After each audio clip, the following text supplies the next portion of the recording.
সবার semester 5 complete হলো। Semester 5 complete হলে কি হবে, সেমিস্টার 6 মানে আসল সেমিস্টার ওয়েট করছে। সব থেকে টাফ সেমিস্টার। অনেকের কাছে হয়তো মনে হয় খুব সহজ, কিন্তু যে সমস্ত স্যার ম্যাডাম টিচার সেমিস্টার 6 পড়ায় ওনারা জানেন যে সেমিস্টার 6টা কী ধরনের সেমিস্টার। এখানে ম্যাট্রিক্স স্পেস আছে, এখানে টপোলজি আছে, ডিফারেন্সিয়াল জিওমেট্রি আছে, অ্যাডভান্স আছে, নিউমেরিক্যাল আছে। আমি যে যে পেপারগুলো তোমাদের পড়াবো সেটা আমি তোমাদেরকে একটু বলে দিচ্ছি। Matrix space complex analysis CC13, সেটা কম্পালসারি সবাইকে পড়তে হবে। ডিএসসির দুটো পেপার আছে, একটা পেপার হচ্ছে টপোলজি, আরেকটা পেপার হচ্ছে ডিফারেন্সিয়াল জিওমেট্রি। টপোলজি পেপারটা ফিউচারে খুবই কাজে লাগে। টপোলজি যেন বলতে পারো যে ম্যাথমেটিক্সের প্রাণ। টপোলজি না জানলে তুমি কী শিখলে, এরকম একটা ব্যাপার।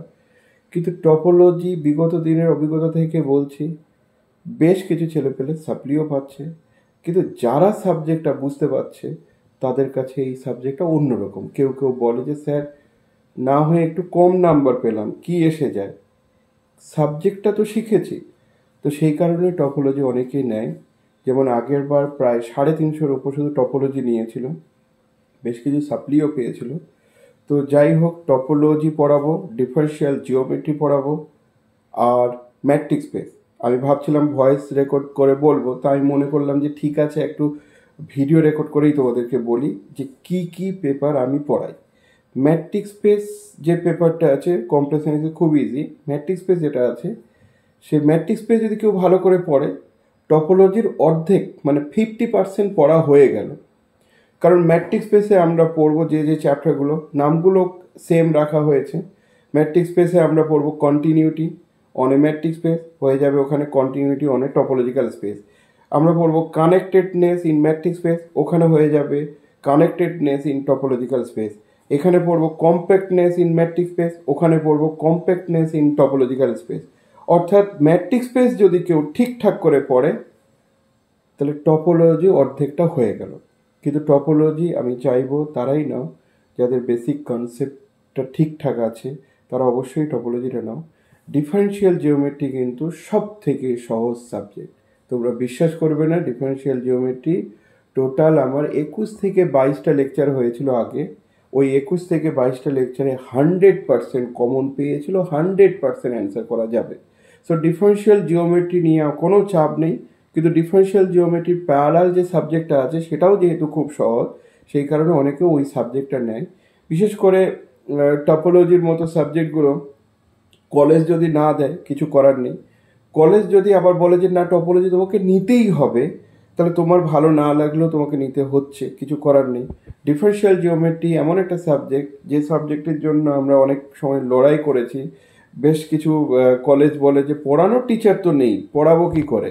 কিন্তু ডিফারেন্সিয়াল জিওমেট্রি সত্যি কথা বলতে দারুণ একটা সাবজেক্ট। কিছু কিছু কলেজ কম্পালসারি করে দিয়েছে, সেই সমস্ত কলেজ ডিফারেন্সিয়াল জিওমেট্রি তোমাকে নিতেই হবে বাধ্যতামূলক। তো ওই একটা পেপার আছে, সেই পেপারটা তোমরা মানে একদম কেউ উইদাউট হেজিটেশন নিতে পারো। ওই পেপার নিয়ে কোনো সমস্যা নেই। ম্যাট্রিক্স স্পেস ভালো লাগবে, অন্যরকম একটা সাবজেক্ট। কমপ্লেক্স অ্যানালাইসিস নামটাই শুধু কমপ্লেক্স, আসলে ওটা সিমপ্লেক্স। তো কমপ্লেক্স অ্যানালাইসিসটা হালকাভাবে নিলেও আমরা পেয়ে যাব। তো 3টে টপিকস পড়াচ্ছি আমি। কেউ কেউ মনে করতে পারো 3টেই পড়বে, কেউ মনে করতে পারো 2টো পড়বে। তো সেইভাবে তোমরা ডিসাইড করবে তোমাদের কোনটা পড়লে ভালো হবে না হবে, তোমরা ডিসাইড করবে। কলেজ কি বলছে সেটা ডিসাইড করবে। প্রিভিয়াস যে দাদা দিদিগুলো আছে তাদের কাছ থেকেও খোঁজ খবর নেবে। কিন্তু যারা আমার কাছে পড়ছো তারা জানো যে কিভাবে পড়ানো হয়, কি কোয়ালিটি মেনটেন করা হয়।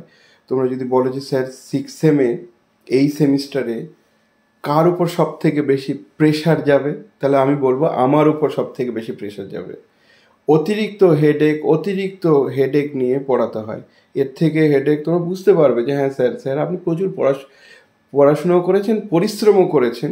এটা কিন্তু লাস্ট মুহূর্তে গিয়ে আমাকে অনেকে বলে, মানে কি লেভেলের পরিশ্রমটা হয় সেমিস্টার 6 না আসলে বোঝা যায় না।